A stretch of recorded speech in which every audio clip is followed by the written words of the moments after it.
Okay children, இப்போ இந்த வீடியோவில் நான் என்ன கண்டினியூ பண்ணேன்னா சர்ஃபேஸ் கெமிஸ்ட்ரியில் கிளாசிஃபிகேஷன் ஆஃப் த கொலாய்ஸ்ங்கிற எடுத்துக்கு வரேன். ஸோ இதுக்கு முன்னே வீடியோவில் என்னென்னா what is the particle of the sizes colloidal sizes 1 nanometre to 1000 nanometre அது நான் வச்சுங்க, அது மட்டும் போதும்.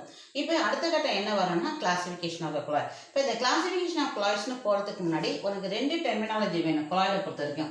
ஒரு டெர்மினாலஜி பேர் டிஸ்பர்ஸ்ட் பார்ட்டிகல், another terminology பேர் dispersion medium. So what is dispersed particle and medium அப்படின்னா let us have the example. Example வந்து நம்ம உன்னுடைய மில்க் எடுத்துக்கிறீங்க. மில்க்னா என்ன அப்படின்னா ஃபேட் பார்ட்டிகல்ஸ். நல்லா பார்த்துக்கோ, மில்கில் fat particles is dispersed in the water. அதாவது அதிகமான குவான்டிட்டி இருக்கிறது வாட்டர், கொஞ்சமாக இருக்கிறது வந்து ஃபேட். இந்த பார்ட்டிகளுக்கு பேர் தான் டிஸ்பர்ஸ்டு பார்ட்டிகல்னு பேர். வாட்டர் வந்து அதிகமான குவான்டிட்டி இருக்கிறதுக்கு பேர் டிஸ்பர்ஷன் மீடியம். யூஸ்வலாக சொல்யூஷன் அப்படின்னா சொலிட் அண்ட் சால்வெண்ட் சொல்லுவோம்ல, குழாயில் வந்து சொலிட் சால்வெண்ட்னு சொல்லக்கூடாது. குழாயில் நீங்கள் சொல்ல வேண்டிய வார்த்தை வந்து dispersed particle and dispersion medium. இந்த டெர்மினாலஜி தான் உனக்கு ஃபஸ்ட்டு தெரியணும். Colloid. So these things you can call it as a 2 components of the colloid. So colloid, what are the 2 components of colloids? Na enna solringa? Dispersed phase and the dispersed particle and the dispersion medium. This is the 2 components of the colloid. இது first part.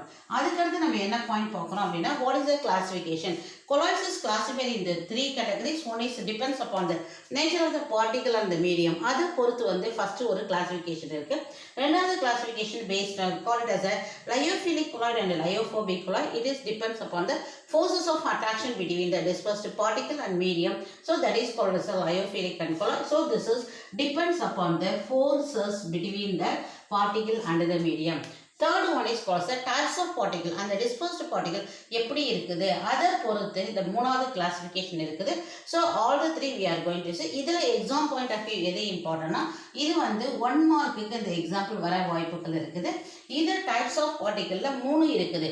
What are the thing is called macromolecule, micromolecule and then called as associated colloid.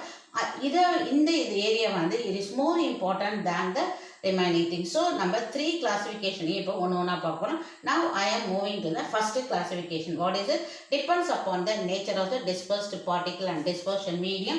இந்த classification-ஓட நான் இந்த video முடிச்சுக்கிறேன். திரும்ப continuation I will give it in the next week. That is called tomorrow I will give. Let us see now. The first classification depends upon the dispersed particle and the medium.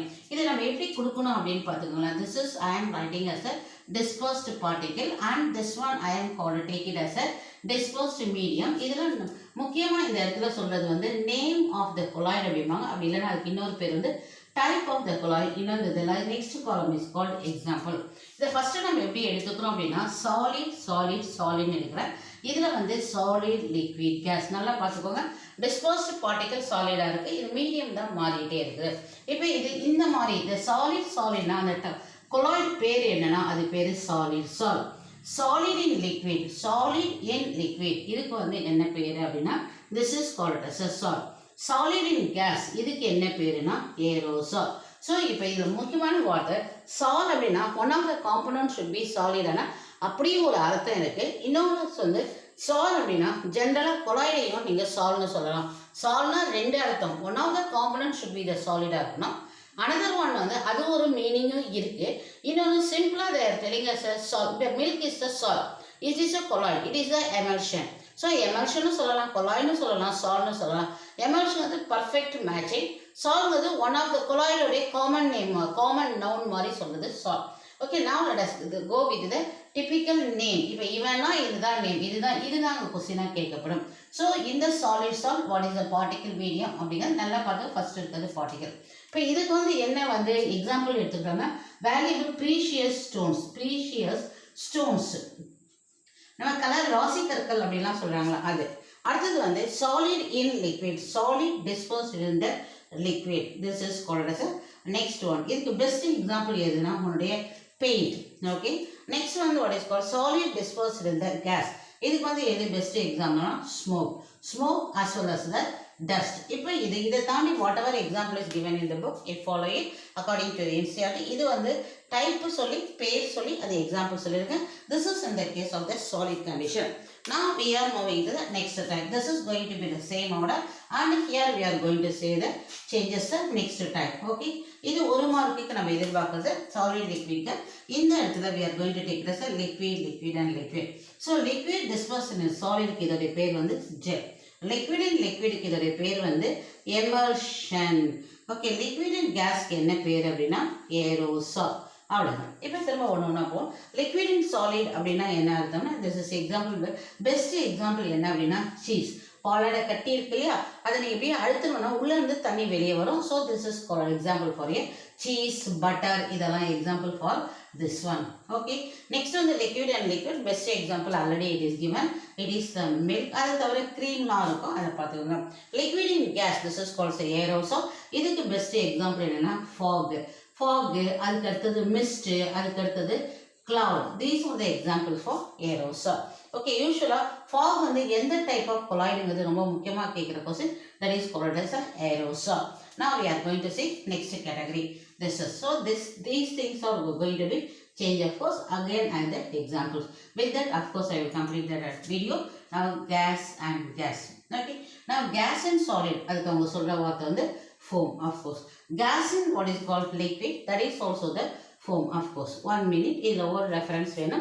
Now let us go for the reference. What is the example? First one is called as a first one. This is called as a solid, salt and foam. This one.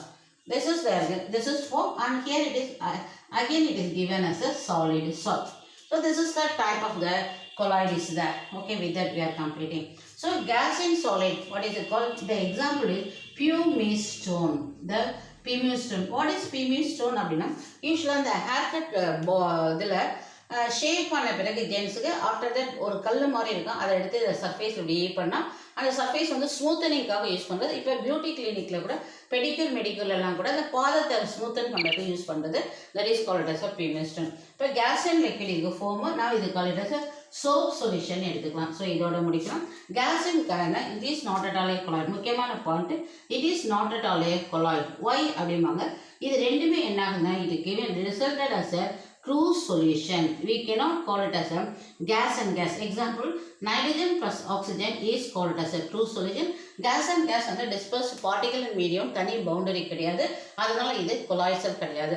So with that I have completed first type of the classification of colloid is over. Next type we will see it in the next one. இதில் வந்து hydrosol and alcohol சொல்லுவாங்க. that is solid medium வந்து வாட்டராக இருந்தால் அது பேர் hydrosol சொல்லுவாங்க, aqueous சால் இருப்பாங்க.